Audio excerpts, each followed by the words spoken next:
Hello बच्चों, let's see the question. The question says statement 1, DNA synthesis occurs in interphase of cell cycle. Statement 2, during G1 and G2 phases the DNA content becomes double. Statement 1 में बोला है DNA interphase में synthesis होता है और statement 2 में बोला है G1 एंड G2 फेज में डीएनए का कंटेंट डबल हो जाता है. Option A both statement 1 and 2 are correct. Option B both statement 1 and 2 are incorrect. Option C 1 statement is correct and statement 2 is incorrect. D statement 1 is incorrect and statement 2 is correct. Now let's see key concept of this question. Key concept is interface. Interface, जो interface है वो phase है cell cycle का, phase of cell cycle जिसमें cell खुद को prepare करता है फॉर डिवीजन के लिए सेल खुद को प्रिपेयर करता है, तो हम इसे प्रिपरेटरी फेज भी बोल देते हैं. प्रिपरेटरी फेज है because cell is preparing for division. Because cell जो है इस फेज में खुद को प्रिपेयर कर रहा है डिवीजन के लिए. जो इंटरफेज होता है, इंटरफेज में पहले G1 फेज होता है, देन S फेज आता है,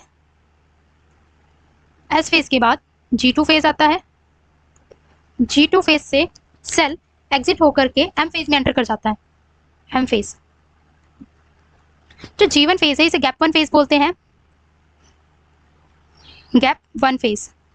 S फेज को सिंथेसिस फेज बोलते हैं, G2 को गैप 2 फेज बोलते हैं. G1 फेज में डुप्लीकेशन हो जाता है मैक्सिमम ऑर्गेनेलिस का, डुप्लीकेशन ऑफ मैक्सिमम ऑर्गेनेलिस, और साथ में डीएनए की प्रिपरेशन भी होती है, इसमें डीएनए प्रिपेयर भी होता है.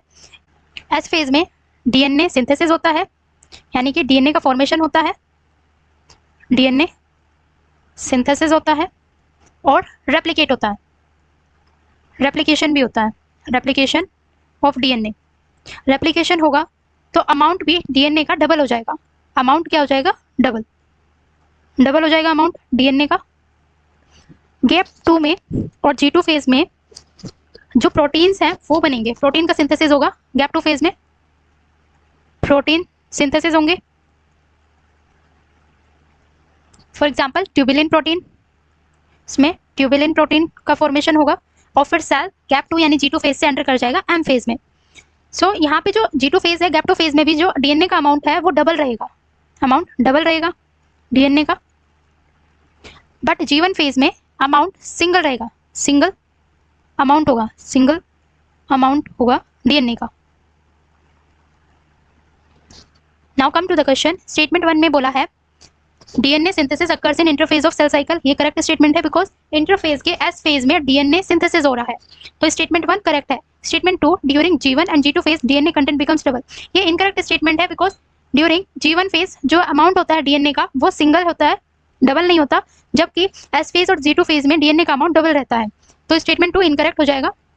सो स्टेटमेंट 1 तो हमारा करेक्ट है और स्टेटमेंट 2 इनकरेक्ट है. So most I hope you understood it well. Best of luck.